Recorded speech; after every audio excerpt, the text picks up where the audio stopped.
ధన్యవాదాలు sir. Sir ఒక 2-3 రోజుల క్రితం మా ఆఫీస్కి ఒక వ్యక్తి వచ్చి ఒక మాట చెప్పినాడు సార్. దాన్ని గుర్తు చేయదలుచుకున్నాను సార్. అతని పైన క్లినికల్ ట్రయల్స్ జరిగినాయి సార్.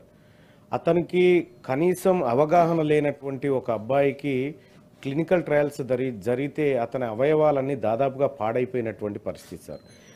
ఈ విషయం మీద మేము గత కొంతకాలంగా మేము పర్సనల్గా రీసెర్చ్ చేస్తూ ఉన్నాం సార్. చేస్తున్నటువంటి క్రమంలో మాకు కొన్ని కంపెనీల శాంపిల్స్, తర్వాత వాళ్ళ బయో రిజల్ట్స్, వీటన్నిటిని మేము పరిశీలించినటువంటి పిదపల ఇంకా కొంత సమాచారం కోసం, అంటే ప్రజా ప్రయోజనార్థం కొంత సమాచారం కోసం హెటిరో డ్రగ్స్ వాళ్ళకి ఒక లేఖ రాయడం జరిగింది సార్, త్రూ మన గవర్నమెంట్ ద్వారా. కానీ వాళ్ళు ఇప్పటి వరకు ఆ సమాచారం ఇవ్వకుండా చాలా రోజుల నుంచి, ఎప్పుడు సార్ నేను దాదాపు 4 నెలల క్రితం నుంచి ప్రయత్నం చేస్తూ ఉన్నా. రైట్ టు ఇన్ఫర్మేషన్లో పెట్టినా ఇవ్వట్లేదు, ఎక్కడ పెట్టినా ఇవ్వట్లేదు సార్. ప్రధానంగా ఏంటంటే సార్, నాకు తెలిసినటువంటి విషయం ఏంటంటే, ఆ విషయం కనుక బయటకు వస్తే అమెరికానే షేక్ అయ్యే పరిస్థితి అనిపిస్తుంది సార్ నాకైతే. ఎందుకంటే గత కొన్నేళ్ళుగా జరుగుతున్నటువంటి ఒక చీకటి వ్యవహారం ఇందులో దాగినట్టుగా నా దృష్టికి వచ్చింది సార్. సో తమరి ద్వారా నేను చేసేటువంటి రిక్వెస్ట్ ఏంటంటే సార్, నేను ప్రభుత్వానికి రిప్రజెంటేషన్ మన ద్వారా పంపించినాను సార్. దయచేసి ఆ సమాచారాన్ని ప్రజా ప్రయోజనార్థం మా సభ్యులకు కానీ మేము ఎవరడిగినా ఇవ్వాల్సిందిగా రిక్వెస్ట్ చేస్తూ ఒక మాట సార్.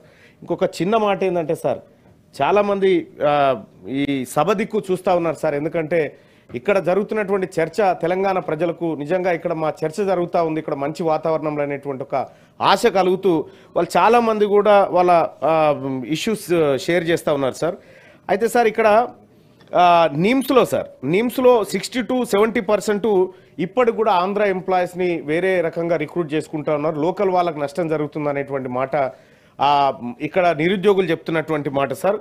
సో వాళ్ళు చాలా రోజుల నుంచి రిక్వెస్ట్ చేస్తూ ఉన్నారు సార్, పారామెడికల్ అన్ఎంప్లాయిడ్ యూత్ దయచేసి లోకల్ వాళ్ళతో రిక్రూట్ చేసుకోవాలనేటువంటి మాట వాళ్ళు ఒకటి చెప్తా ఉన్నారు సార్.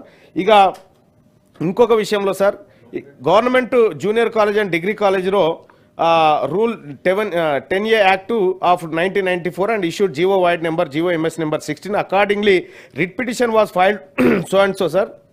అయితే further they are requesting to recruit the vacant post 5,200 in the cadre of lecturers in.